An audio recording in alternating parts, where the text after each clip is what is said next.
Hello guys, আজকে একটা আশ্চর্য ঘটনা ঘটতে চলেছে আমাদের কলকাতায় ব্রিগেডের মাঠে। শুনছি যে 5 লক্ষ লোক গীতা পড়তে আসছে। তো চলো দেখা যাক ওখানে গিয়ে। আমিও যাইনি কোনোদিনও। আগের বছর নাকি 1 লক্ষ লোক এসেছিল, তো আজকে 5 লক্ষ, তাই যাচ্ছি। চলো ওখানে গিয়ে দেখা হচ্ছে।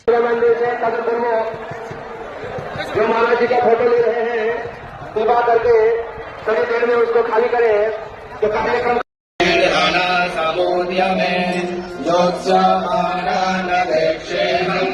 या एतेऽत्र समागता भागराष्ट्रस्य गुरुबुद्धे युद्धे प्रियचिकीर्षकः सञ्जय उवाच एवमुक्तो ऋषि अन्ये च बहवः सूरा मदर्थे तत्तजीविता नानाशस्त्रप्रहरणाः